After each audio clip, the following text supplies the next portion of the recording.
안녕하세요. 임혜진, 이재용의 탐나는 재테크 시간입니다. 반갑습니다. 네. 요즘 부동산 투자 너무 어렵다, 못하겠다 이런 말씀들 정말 네. 많이 하시는데 네. 그런 분들은 특히 주목해 주시기 바랍니다. 예. 오늘은 네. 상가 쪽으로 한번 가보겠습니다. 처음 해보죠? 예. 상가는 처음 해보고 투자해 본 적 있어요? 없어요. 이거 어렵다는 소리를 하도 저 들어요. 아는 언니가 네. 예. 너는 그런 것도 아직 안 해봤니? 그러면서 저를 아주 무시한 적이 있어요. 얼마 전에.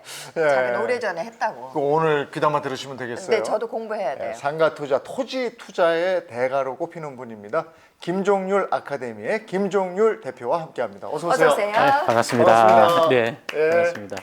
아니, 다들 어렵다는 소리를 하도 많이 들어가지고요. 예, 상가 예. 투자는 사실 엄두가 안 나거든요. 그냥 일반 다른 투자도 다 네. 지금 공경에 빠졌는데 음. 어렵다는 상가 투자를 지금 이 시점에 글쎄. 예. 상가 어렵죠. 네. 저는 유통회사에서 점포 개발, 예. 상품 분석 그 업무를 14년 했었거든요. 그 경험이 있지만 저도 토지가 어렵습니까? 상가 어렵습니까? 물으면 저는 상가가 어렵다 그래요. 예. 훨씬 상가가 어려워요. 네. 근데 그럼 또 부동산 통틀어서 상가가 제일 어려운 거예요. 예, 저는 상가가 제일 어렵고요. 네. 예. 근데 그 제일 어려운 상가를 예, 그래도 또 알아두면은 네. 여러 가지가 좋아요. 뭐 상가를 알면 토지도 훨씬 잘 보이는 게 네. 있고요. 예. 그러니까 토지가 이론을 알아서 이런저런 식으로 시가지가 되어 가겠구나 이런 토지도 있지만 상업적 가치가 올라가는 것들 있잖아요. 네. 이건 토지만 아는 사람들은 또 볼 수 있는 영역이 아니거든요. 뭐 유명 커피 드라이브 스루점 이런 거 있잖아요. 예. 그런 것도 상업적인 안목이 있어야 볼 수 있는 토지거든요. 예. 뭐 그런 것도 있고. 근데 지금 코로나19 시대에 공실이 이렇게 많이 늘어나고 막 이런 시기에 상가 투자 이게 괜찮습니까 지금? 일단 코로나만 떼놓고 이야기하면 대학교 상권이라든지 직장인들 융상권이라든지 이런 데는 먹자 상권 이런 데는 소매점 매출이 굉장히 많이 떨어졌거든요. 네. 근데 오히려 또 주거지 쪽은 매출이 좀 올랐어요. 그래서 좀 상가 투자가 자신이 없는 분들은 주거지 상권으로 가서 투자를 하시라. 저는 그렇게 권하고 싶어요. 저는 상가 뭐 ABC도 모르지만 상가 하면 제일 먼저 생각나는 게 그 아파트 단지 안에 상가 있죠. 예, 네. 예. 그게 제일 만만한 거 아닙니까? 근데 지금 주거지 상가 그거 얘기하신 예, 거 예, 아닌가요? 단지 내 상가가 만만하죠. 예. 근데 또 그렇게 또 만만하진 않습니다. 아, 나름대로의 원칙은 네. 갖고 가야 되니까 아파트 단지 내 상가라 하더라도 한 500세대 미만짜리들 네. 있잖아요. 단지가. 네. 그런 데는 단지 내 상가 장사할 것이 별로 없어요. 쉽게 말하면 아파트 단지 내 상가다. 그럼 들어갈 수 있는 업종이 부동산, 세탁소, 미용실, 그다음에 뭐 있죠? 편의점 이 정도잖아요. 네. 이런 업종들이 최소한 500세대는 확보가 되어야 그래야 월세 한 150좀 내고 자기 인건비 정도는 벌어갈 만큼이 되거든요. 거꾸로 하면 한 뭐 신도시에 뭐 유명 신도시의 단지 내 상가인데 300여 세대다. 네. 그런데 단지 내 상가는 아무리 좋은 자리, 아무리 싸게 분양받는다 하더라도 수익 맞추기가 굉장히 어렵죠. 대단지여야 되는군요. 1000세대 이상 정도 나와야 돼요. 예, 근데 또 1000세대는 1000세대대로 또 어려운 점이 있어요. 아니 그거 어떻게 제가 아예 사례를 한 개 보여드릴까요? 예. 여기 보면 네. 여기 재개발 단지인데 재개발해서 그 아파트 들어온 데인데 어느 949세대 돼 있잖아요. 900. 여기 예. 여기 영등포 레미안 프레뷰 이래가지고 여기가 되게 인기 지역이란 말이에요. 네. 그 인기 지역의 인기 아파트고 아파트 가격도 굉장히 비싼데 네. 로드뷰를 보면 여기 아파트가 단지 내 상가 여기 끝에서부터 저 끝까지 있거든요. 이 상가 공급이 너무 많죠. 네. 예. 요즘에는 특히 이제 상가를 1층을 뭐 한 최근의 트렌드인데 1층에 상가를 쭉 많이 빼면서 네. 스트릿 상가 이런 식으로 뽑아요. 네, 맞아요. 그 우리가 볼 때는 단지 내 상가 본질적으로 봐서는 단지 내 상가인데 그런데 1층에 상가 공급이 되게 많잖아요. 네. 스트릿 상가 이래 놓으니까 보기는 되게 예뻐 보이잖아요. 네. 보기는 되게 좋아 보이는데 사실 여기 상가 이용할 사람들은 주된 수요가 이 해당 아파트밖에 없어요. 그러면 900 몇 세대다. 그런 뭐 부동산이 필요하다면 몇 개 정도 필요할 것이냐, 편의점 몇 개 정도 필요할 것이냐라고 본다면 상가는 10개 미만이어야 되는데 너무 10평 많네요. 예, 이 한 20개가 넘어가거든요. 거기다가 이 지역이 영등포 신길동이라는 또 인기 지역이다 보니까 부동산에 아마 분양가도 꽤 비쌌을 거예요. 한 6억 5천 넘어갔을 거거든요. 6억 5천이면 월세가 한 200은 나와줘야 되는데 네. 예, 이게 한 뭐 보시는 것처럼 저렇게 상가가 많아 버리면 네. 어렵죠. 그래서 적정한 세대수와 그다음에 그 세대수에 맞는 그 상가 공급 개수 네. 몇 개 정도 있을 때가 임대료가 어느 정도 되더라. 자꾸 그런 데이터가 쌓여야 되죠. 근데 저렇게 큰 길에 나와서 쭉 이렇게 상가 스트릿 만들었다 하면은 이게 꼭 이 아파트 사람들만 저기 할 게 아니라 외부에서 지나갔던 사람들도 괜찮은 가게면은 이용할 수 있지 않을까요? 그럴 수 있죠. 근데 그것까지 노리고 한 거 아니에요? 근데 지금 보시면 이런 자리는 그러기가 어렵죠. 네. 지금 상가의 배치가 여기서 요만큼인데 여기가 인근 단지 사람들이 이용하러 오기가 그렇게 편치 않죠.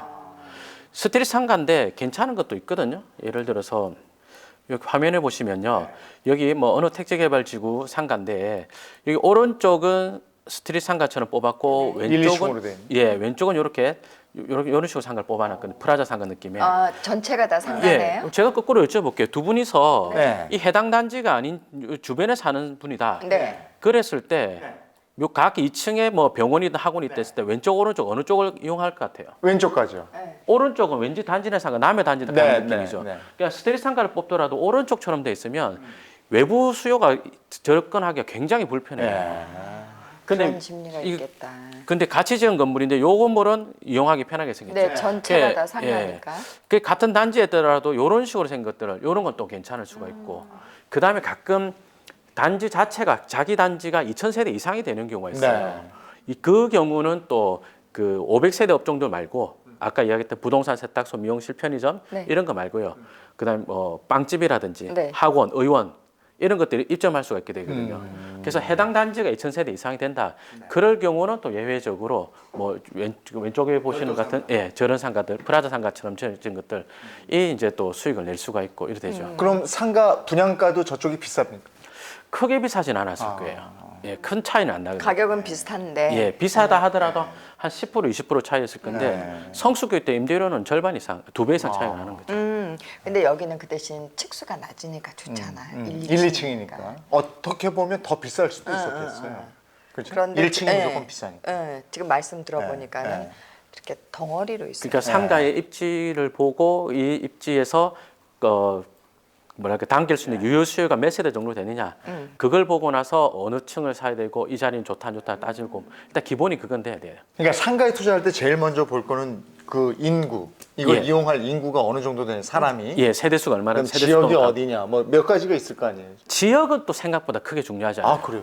그거 오히려 상가 투자하시는 분들이 갖고 있는 오해 중에 한 개예요. 예를 들어서 내가 뭐 투자금이 뭐 실투자금이 한 10억 있다. 네. 10억을 가지고 강남역 일대에 상가를 사겠다라고 한다면 아마도 그 동네에서 제일 구린 걸 사게 될 거 아니에요. 방송인데 구린 걸 해도 돼요? 돼요. 제일 좀 처지는 거.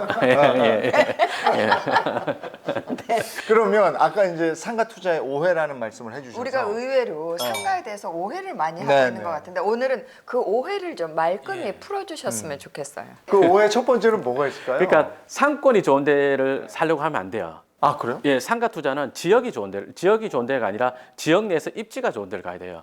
아니 그 주로 이제 우리가 보는 게 유명한 프랜차이즈가 있잖아요. 예. 그럼 그런 거 입점하는 옆자리 같은 데가 좋은 거 아니에요?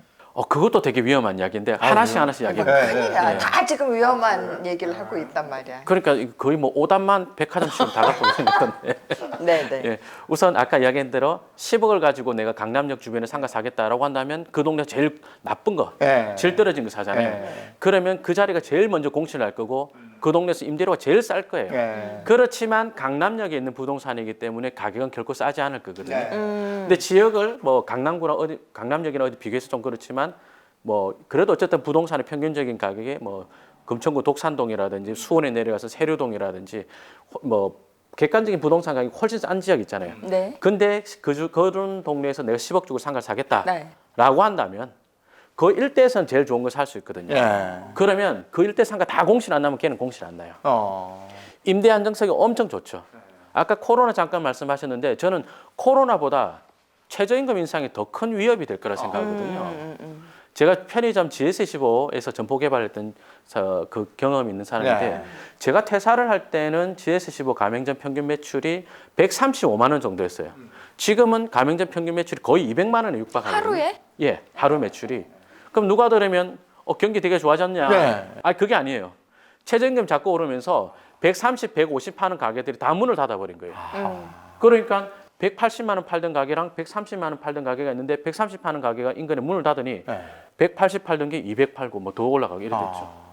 어. 그 내년도 되면은 실질적인 최저임금이 1,300원 이래 된다면 그러면 이제 더 상권 내에서 지역 내에서 2등, 3등 자리의 점포들이 폐점을 하게 될 거고 1등 자리 점포는 반사 이익을 누리게 될 거죠. 오히려. 예. 그런 걸 봐야 된다. 그러면 그럴수록 지역 내에서 1등 자리, 1등 자리란 말은 주동선 네. 이렇게 봐야죠. 예. 그리고 아까 우리가 그 얘기 했는데 1층이 제일 비싸고 좋은 네, 것이다. 네, 위로 올라갈수록 가격이 네. 싸진다. 이런 생각. 그건 맞는 거 아니에요? 갖고 그건 있는데. 맞죠. 네. 근데 또 그것도 안정적이지 되게 않아요? 위험한 이야기인 게 1층 상가가 안전하다, 안정적이다는 생각을 갖고 있으니까 입지 분석을 해서 이 자리가 좋아 네. 라고 해놓고 거기 1층 상가가 만약에 다 분양되어 있다. 그럼 그 건물 위로 올라가야 되는데 네. 1층이 안전하다 그러니까 옆으로 가는 거예요. 그러니까 3등 자리 1층을 10억 주고 살 바에는 1등 자리에 3, 4층을 10억치 사면 임대료 그게 더 높아요. 그 1등 자리는 뭔데요? 제가 또 한번 지도를 보겠습니다. 오늘 지금 화면 보시면 네. 여기가 미사지구라는 데거든요. 네. 예, 미사지구고 미사택지개발지구에 여기 뜨는 데잖아요. 예, 미사역 상권 여기 좋은 데가 있죠. 네. 그다음 여기는 지하철이 없는 그러니까 지하철이 있는 미사역 중심 상권이 여기 있다면 네네. 여기는 미사역 근린상가 지역이거든요. 네. 그러면 누가 보더라도 지하철 여기 있는 근린상권 여기가 더 좋죠. 네. 그렇게 하면 안 된다는 거예요. 저렇게 해야 될 것 같아. 그러니까. 이미 지하철이 들어오는 역세권 상권이라고 이미 부동산의 가격이 비싸다고요. 네. 주거지만 있는 근린 상권은 비교적 싸거든요. 근데 싸든 비싸든 그 안에서 좋은 자리를 골라야 된다는 뜻이에요. 입지를 본다는 게. 그렇다면 미사역 여기 지하철이 들어오지 않는 곳은 여기가 역 들어오는 데보다 한 10% 20% 정도 상가가 좀 싸거든요. 네. 그런데 여기서 아까 1층 상가를 고집하면 또 어떤 병폐가 생기냐. 자, 여기 상권을 이용할 보겠습니다. 여기 상권은 이렇게 상가들 요만큼 있죠. 네. 그러면 이 상권을 이용할 유효 수요가 핵심 유효 수요는 북쪽에 있는 9개 단지, 밑에 쪽에 건너오는 사람들은 도로를 2번이나 건너야 되겠죠. 안 가지. 이쪽서 넘어올 수요는 많지가 않아 보이거든요. 네. 그러면 여기 9개 단지 사람들이 상가를 이용하러 올 때 어느 길로 오든지 간에 이렇게 건너서 이렇게 내려올 거라고요. 네. 그죠? 네. 그다음에 그럼- 자세히 보시면 여기 위에 4개 단지가 이 단지가 상당히 크거든요. 1000세대, 네. 700세대, 뭐 900세대, 1100세대. 근데 출구가 여기 요래 나와 있잖아요. 네. 그죠? 그러면 이 4개 단지도 대부분 이렇게 내려올 거거든요. 네. 이렇게 내려온 다음에 직선으로 가면 여기 상가지만 남의 단지를 가로질러 가야 되다 보면 요 거리가 좀 더 짧아 보이죠. 네. 요렇게 내려오죠. 네. 그건 여기네. 그러면 확실한 일입지가 어디예요? 그 앞에. 네. 요거 확실한 일입지가 요 건물 2개죠. 네. 맞나요? 예. 그렇죠. 그러면 자 여기 유효 수요만 보고 한번 질문 드려볼게요. 자 온천지에 아파트밖에 없어요. 주거지밖에 없어요. 네. 그러면 어떤 업종이 장사 잘 되겠어요? 아파트만 있다고요? 예. 마트. 마트 또 그 다음에 저 병원. 학원 그렇지. 예. 그러면 마트 병원하고. 예. 네. 또 뭐 은행. 그렇지. 그럼 보세요. 그러면 은행도 요즘 2층으로 올라가죠. 네. 학원 네. 위로 올라가죠. 네. 병원 위로 올라가죠. 네. 그러니까 부동산. 부동산은 1층에 있겠지만 네, 네. 중개업소는 그죠? 네. 그러니까 지상층으로 올라갈 수요가 얼마든지 있죠. 그런데 1층이 좋다라고 고집을 해버리면 1층이 좋다고 믿음을 가져버리면 분석 실컷해서 이 자리가 제일 좋네. 그런데 여기 1층 상가가 이미 분양이 되었거나 내 자금 사정 안 맞다. 그럼 요런 데로 가게 되겠죠. 네. 이런 데나 요 뒤쪽으로 나가게 되겠죠. 1층 고집하면. 그런데 분석을 해보니까 요런 데 1층 상가가 다시요. 1등 자리 1층 상가가 예를 들어서 한 칸에 뭐 12억이었다. 네. 그럼 동그라미 치면 3등 자리는 한 칸에 한 10억 정도 했거든요. 네. 근데 성숙계 들어가 보면 저기 1등 자리라고 했던 자리에 위로 올라가서 10억치 상가를 산 사람들 있죠. 네. 걔가 임대 안정성이 훨씬 좋아요. 네. 그래요? 훨씬 좋아요. 지금 그렇겠네. 두 분 로드뷰 한 번도 안 봤어요. 맞죠? 예. 지도만 봤잖아요. 예, 지도만 봤죠. 지도만 보고 이렇게 분석할 수 있어야죠. 예. 아니 지금 얘기를 듣고 보니까 진짜 그래요. 예. 어? 병원이 1층에 있는 거 거의 없잖아요. 맞아. 2층에 학원이 1층에 있는 거 거의 없잖아요. 그럴 필요가 없어. 요즘에 1층에 있는 건 부동산하고 커피숍이에요. 맞아요. 그죠? 맞습니다. 그러니까 2층, 3층 수요가 확실히 있네. 예, 특히 주거지 수요가 있는 데는 네. 그러니까 유효 수요가 주된 유효 수요가 직장인이 아니라 주거지인 곳은 확실히 그렇군요. 확실히 이제 위로 올라갈 수요가 되게 많아요. 예. 그런데 1층이 안전하다고 하니까 계속 3등짜리 1층 사잖아요. 어디로 가든 예. 나는 1층을 하겠다. 네. 이거는 잘못된 그러네. 생각이 지금 보니까. 확 오네요. 네. 그다음에 또가 저 계단이 있으면 안 좋다 이런. 셀코TV 멤버십이 선사하는 특별 콘텐츠. 셀코TV 멤버십 가입하고 특별한 혜택을 받으세요. 멤버십 혜택 하나. 셀코TV만의 유니크한 이모티콘과 배지. 멤버십 혜택 둘. 재테크 찐 고수에게 듣는 1대1 비밀 과외. 멤버십 혜택 셋. 접시도사가 알려주는 1대1 운세 상담. 구독 버튼옆 가입을 누르고 2단계 중 원하시는 단계를 선택 후 해당 금액을 결제하면 끝! 셀코TV 멤버십과 함께 부자 되세요! 그다음에 또가 저 계단이 있으면 안 좋다 이런. 그러니까 그런 것들이 다 쓸데없는 이야기야. 다 쓸데없는. 그러니까 계단이 있어서 나쁜 자리가 있을 수도 있는데 그러니까 엘리베이터 없이 계단만 있는 거야? 아니 1층 상가가 계단이 많다든지 네. 뭐 예를 들어서 접근성으로 이야기할게요. 네. 보통 보면 이제 1층 상가에 계단이 있으면 나쁘다는 이유가 접근성이 나쁘기 때문에 그렇게 이야기를 하지 않습니까? 근데 화면 보시면 여기 왼쪽에 보면 편의점 미니스톱이라고 보이죠? 네. 여기 이 길에서 볼 때 어떻습니까? 접근성 아예 나쁘죠? 네. 이것도 아예 막아놨습니다. 이렇게 못 네, 가게끔. 네. 그죠? 뺑뺑 돌아서 들어가게 돼 있네. 근데 이런 자리는 해당 오피스텔 수요가 굉장히 많고요. 그 다음에 자 이렇게 막아놨는데 그 효과가 얼마나 있을까? 지금 여기가 보면 지금 새로 짓는 건물이 있는데 짓기 전에 여기 뭐 있었냐면 여기 숙박시설이 있었거든요. 여기가 이렇게 보면 호텔이 있죠. 이 숙박시설이 이렇게 있다고요. 그러면 이런 숙박시설에 거주하는 사람들이 편의점 가려고 여기 나왔어요. 나왔다가 지금 여기 옛날 로드뷰라서 안 보이는 것 같은데 나왔다가 여기 편의점 가려고 보니까 이렇게 좀 막아놨고 네. 좀 불편하네. 또는 저 편의점 자리에 계단이 좀 있네. 내 허리 높이 정도 계단이 있네. 그래서 안 갈 것 같아요. 이거 통로인데요, 뭐 통로. 예, 통로도 있고 만약에 계단이 있었다. 가죠, 가죠. 안 갈 것 같아요. 갈 거 아닙니까? 저는 가죠. 그죠? 그러니까 핵심은 유효수요고 그 다음에 주동선이고 계단이 있으면 물론 나쁘죠. 네. 계단이 있으면 물론 나쁜데 계단 때문에 나쁘다가 아니라 전체적으로 좋은데 계단 때문에 한 5점 감점 이렇게 봐야죠. 이 편의점도 매출이 아주 좋은 자리고 저기 경매에 나왔던 자리라서 제가 입찰했던 거라서 제가 잘 알고 있거든요. 아 그래요? 낙찰하셨어요? 그래? 예, 저는 요 편의점은 못 들어갔고 옆에를 다른 걸 들어갔는데 3등 했었습니다. 아, 계단이 있어도 좋은데 생각나는 데 하나 더 보여드려 볼게요. 3등하면 차지하지 못한 거잖아요. 예, 그렇죠. 예, 뭐 많습니다. 경매는 1등만 살아남는 거잖아요. 아니 얘를 보니까 금방금방 쉽게 이해가 돼요. 맞아. 지금 여기 보시면 지적 편집 들어볼게요. 평내 호평역 있고 상가가 여기가 하나, 둘, 셋, 넷, 다, 일곱, 한 12개 좀 있는 것 네. 같거든요. 근데 이 에어싸고 있는 세대 수가 10,000세대 정도 돼요. 그러면 좋다 저거. 상가 12개에 10,000세대면 입지가 굉장히 좋은 거예요. 예, 굉장히 좋죠. 예, 굉장히 좋은데 여기 앞에 보면은 화면 보시면 여기 계단 있죠. 네. 그러면 여기 지금 뭐 공차랑 뭐랑 있는데 이상하다. 1층인데 왜 계단이 있지? 이게 경사가 진다든지 또는 이 뒤쪽으로 주차장을 바닥이. 넣는 거지 그러다 보니까 들어올려서 그렇거든요. 그럼 이 계단이 있는데 이 계단 때문에 요 앞을 지나다니는 사람들이 이 상가 이용 안 할 거냐? 아니 가죠. 하겠죠. 예. 예. 근데 계단이 있으면 불리한 건 맞아요. 보기 안 좋은 건 맞아. 네. 그렇다면 전체적인 점수에서 한 5% 감점 이렇게 들어가야죠. 유통회사에서는 그렇게 해요. 네. 예, 계단이 좀 뭐 5개 이상 있다. 그러면 그 해당 입지에 대한 점수 평가를 해가지고 네. 계단이 맞네 5점 감점, 5% 감점 이런 식이에요. 예. 근데 제가 뭐 강사가 되어서 시중에 나와 보니까 오히려 5점짜리를 가지고 전체를 평가를 해버리는 거죠. 맞아. 계단 때문에 저거 문제가 있다 예. 이런 식으로. 예, 그런 거죠. 또 하나는 그 이렇게 상가나 건물 보러 다닐 때 비탈길 이게 비탈면 있잖아요. 예.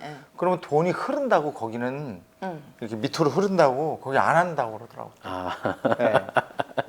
그 얘기도 그거는 결론은 맞는데 네. 분석은 틀렸죠. 결론이 맞았으면 맞는 거지 뭐. 아니 그 일반적으로 그 맞는데. 이유가 다른가 봐. 그러니까 비탈길이면 이제 그 위로 올라갈수록 네. 이 저밀도 개발을 한단 말이에요. 고지대로 갈수록. 아, 그리고 중간에는 왜 상권이 형성되지 않냐면 이제 평지가 이렇게 되면은 평지 밑에는 항상 상권이 있어요. 네. 지하철이 오르막을 못 가지 않습니까? 네. 그러다 보면 항상 평지에 그 내리막이 있으면 내리막 끝자락에 지하철역이 있거든요. 네. 그럼 그 동네 역세권 상권이 있겠죠. 아, 그 올라가다 보면 이제 저밀도 개발을 하다 보니까 네. 그 중간에는 상권이 없는 경우가 많이 있어요. 근데 그거는 비탈길이라서 꼭 그런 게 아니라 비탈길이 아니라 그러니까 상권의 중심이 되는 경우가 비탈길 중심은 별로 없어요. 그래서 그래요. 사실 오르막 내리막 한다고 해서 뭐 옆을 못 본다든지 돈이 흘러내리는데 이거 약간 미신 같은 얘기죠. 예. 예. 이런 거는 그러니까 지금 쭉 말씀하신 거는 진짜 오해다. 예, 분석이 예, 틀렸죠. 분석을 좀 더 해봐야 된다. 예. 근데 지금 역세권 말씀하셨는데 예. 상가도 역시 아까는 그 역세권에서 좀 떨어진 게 좋긴 했는데 그래도 역세권 아닙니까? 역세권이 좋은 역세권이 있고요. 나쁜 역세권이 있어요. 그러니까 역세권 이러면 상가가 일단 다 비싸거든요. 예, 그렇죠. 비싸죠. 예, 그 제가 그러면 네. 아까 했던 미사를 갖고 한 번 더 이야기해 볼게요. 네. 자, 미사 여기가 역세권 상권이잖아요. 네. 그럼 여기에 지하철이 들어온다고 역세권 상권이라고 하면서 좀 비싸게 분양하기를 한 이 정도 상가를 분양을 했어요. 요 정도를. 자, 그러면 제가 질문 한번 드려보겠습니다. 여기 상가 이용하러 올 수요가 지하철 개통하기 전에는 누구들이겠어요? 거기 대충 사는 요 사람. 사람들이겠죠. 예. 한 번 더 질문. 개통 후에는요? 지하철 왔다 갔다 하는 사람들. 지하철 개통해도 내나 요 사람들이겠죠. 여기 있으니까. 요 일대 사람들 아니겠어요? 그러면 이런 데는 지하철이 개통한다고 상권이 크게 좋아질 게 없어요. 예, 그러니까 보시면 여기 상권 이용할 수요가 여기 아래쪽에 있는 주거지 사람들이지 않습니까? 지하철 출구가 여기 있죠. 네. 이쪽에 있죠. 그러면 사람들 생활 동선이 이렇게 이렇게 오겠죠. 예. 그다음에 이렇게 오겠죠. 이렇게. 예. 그죠? 그러면 이 상권의 일입지 자리는 어딥니까? 또 메인 동선은 어딥니까라고 하면 요거죠. 그죠? 예. 그다음에 요런 데 안쪽에 뭐 유흥 상권을 만든다 그런 이야기를 제가 많이 들었는데 여기 보면 이 상권 이용할 사람들 이 거의 다 주거지 사람들이에요. 여기 뭐 나이트가 들어온다 그런 말도 있었거든요. 그러면 동네 사람끼리 부킹을 해야 돼요. 그럼 안 되죠. 안 돼, 안 돼. 예. 그런 걸 따져봐야 되는구나. 예. 그러니까 요런 자리는 좋은 자리가 아닌 거죠. 그러니까 역세권이라고 다 좋은 예, 건 아니고. 다 좋은 게 아니죠. 예. 그러면 재개발하고 뭐 이런 데 있잖아요. 예. 예. 그런 데 들어가 있으면 좋잖아요. 재개발도 이제 재개발은 사업 시행인가라고 하는 허가가 있어요. 그러니까 그 조합 설립을 하고 그다음에 건축 허가를 받으면 사업 시행인가가 나오는데 네. 사업 시행인가를 받으면 도면이 뜨잖아요. 아파트 배치가 뜨고 출입구가 뜨고 그러면 사업 시행인가가 났을 때 해당 동선이 어디로 오겠으며 그래서 주동선에 있느냐. 아파트는 굉장히 상권 분석하기 편하거든요. 출입구가 어디로 날지 딱 정해져 있어요. 예를 들어서 볼까요? 그것도 네. 재미없으신 것 같은데. 재밌어요. 지금 너무 몰라서 질문을 잘 못 드려서 그래요. 보면은 서울 사례를 이야기해 볼게요. 서울에 여기 기름역이라고 있는데 네. 이 안쪽이 기름 뉴타운을 했단 말이에요. 저기도 상권이 유명한 데인데. 그죠? 옛날 스카이뷰 보니까 이 안쪽에 재건축 재개발하고 있고 일부는 끝났고 이렇잖아요. 네. 그러면 이 안쪽에 이렇게 재개발을 한다, 뉴타운을 만든다라고 한다면 이런 대로변을 상가 갖고 있는 분들 어떤 기대를 갖고 있겠어요? 안쪽이 낡고 그다음에 세대 수도 작은 지역이었는데 네. 새 아파트가 들어오니까 지역 거주자들이 갖고 있는 구매력도 커지고 네. 세대 수도 엄청 많이 올랐어요. 네. 그럼 이 파란색 사람들 되게 상권 좋아지겠구나 이 생각하잖아요. 당연하죠. 그죠? 근데 자, 두 분이 거주하는 아파트가 예를 들어서 기름 내면 6단지 사람이다. 네. 600구동 산다. 네. 생활 동선이 어디로 가냐? 여기에 막혀 있잖아요. 그러면 요렇게 나와서 지하철 타는 길이 7번 가는 길이죠. 요렇게 가겠죠. 네. 그다음에 뭐 이 선생님 사는 댁이 여기다. 그럼 요리 나와서 이렇게 가겠죠. 파란색 쪽으로 갈 일이 다 없죠. 글로 가게 되는구나. 맞죠? 네. 그러면 이런 데가 보통 부동산 갖고 있는 분들이 안쪽이 재개발이 되니까 뉴타운이 되니까 세대수가 확 올라오고 그다음에 구매력이 높은 사람들이 거주하게 되니까 많이 좋아질 거라 하는데 네. 좋아지지 않죠. 그게 고속도로 생겨서 국도가 죽은 거하고 같은 거네. 아유 비슷한 느낌이죠. 네. 예. 맞나? 아니 길이 그쪽으로 나버리니까 예. 이쪽으로 아예 안 가니까. 예, 그렇죠. 예. 예전에 저 대관령 국일이 그래요. 예. 예. 그 국도지방도면에도 그런 거 많고. 예, 완전히 죽었어요 예. 지금 거기가. 그렇구나. 예. 그 이런 게 은근히 많아요, 은근히. 예. 예. 그 입지가 중요하다. 그 입지가 중요한데 그 입지를 고르는 방법은 뭐예요?